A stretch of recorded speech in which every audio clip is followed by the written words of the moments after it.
Venice की रात में एंजेलिनी कंपाउंड खामोशी से खड़ा था, एक शानदार किला जिसकी दीवारों के भीतर सदियों की सत्ता, खून और राज दबे हुए थे।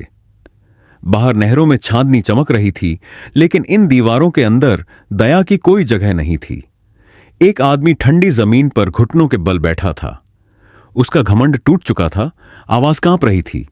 वह जो जानता था, उसका आखिरी टुकड़ा भी उगल चुका था। एंजेलिनी कंपाउंड, वेनिस, इटली, उसके पास बस यही था। उसने कसम खाई कि यही सब कुछ है। योजनाओं के बारे में कुछ नहीं, माफिया के बारे में कुछ नहीं। उसने बस इतना माना कि उसने एक मौका देखा था और गैब्रियल ने ही उसे उकसाया था। लेकिन कमरे को अब उसकी बातों में दिलचस्पी नहीं थी। यह साफ था, उससे और कुछ हासिल नहीं होने वाला। डिस्पोजल का सुझाव ऐसे दिया गया जैसे कोई रोजमर्रा का काम हो, लेकिन आखिरी फैसला और भी ठंडा था। उसे जिंदा रखा जाएगा, दया के कारण नहीं, बल्कि इसलिए कि वह आगे भी किसी काम आ सकता है। जैसे ही कमरा खाली हुआ, एक और सच्चाई सामने आई।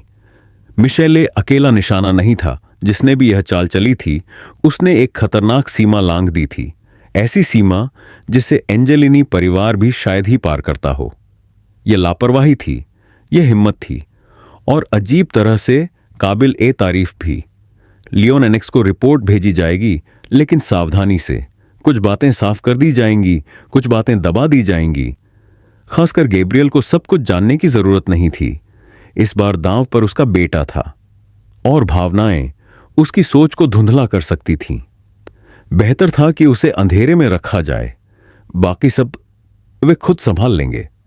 बाद में कंपाउंड का माहौल बदल गया। कोडेड धमकियों की जगह साधारण बातें थीं। मिठाइयों को लेकर बहस हो रही थी। कौन सी बची हैं, कौन सी पहले ले ली गईं, इस पर हंसी उड़ रही थी, वास्तविक हंसी। तटस्थ जगहों पर मिलने की योजनाएं बनी, सुरक्षित विकल्पों पर चर्चा हुई। लुइस के लिए एक साधारण सी प्लेडेट। सब कुछ अब एक मां के फैसले पर टिका था, जो इन दीवारों से बहुत दूर थी। तब तक उन्हें इंतजार करना था और थोड़ी देर के लिए जिंदगी जीनी थी। छत पर धूप फैल चुकी थी, पूल चमक रहा था, जूते एक तरफ फेंके गए।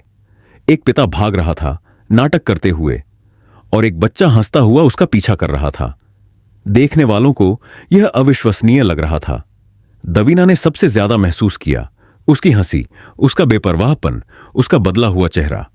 वह सामान्य लग रहा था, डर पैदा करने वाला नाम नहीं, एक माफिया सरगना नहीं, बस एक इंसान। वह हमेशा जानती थी कि वह इंसान है, लेकिन यह कुछ और ही था। खेल जारी रहा, आवाजें गूंजी, पानी उछला। कुछ पल के लिए हिंसा और सत्ता मानो किसी और दुनिया की चीजें लगने लगीं। और यही सबसे खतरनाक था, क्योंकि ऐसे पल यह भुला देना आसान बना देते हैं कि इस शांति की कीमत क्या थी। फिर एक व्यवधान, बस एक पल। हंसी थम गई, उसका शरीर सख्त हो गया, चेहरा बदल गया। व्यवसायी नखाब वापस आ गया, इतनी आसानी से जैसे सूरज अचानक बादलों के पीछे छिप जाए। इसे देखना दुखद था। दवीना समझ गई, वह इस जिंदगी से कभी पूरी तरह बाहर नहीं निकल सकता। हमेशा कोई ना कोई संकट रहेगा। फामिलिया में कभी स्थायी शांति नहीं होती। उसने सोचा, क्या उसने कभी इस सब से दूर जाने की कल्पना की होगी? की थी।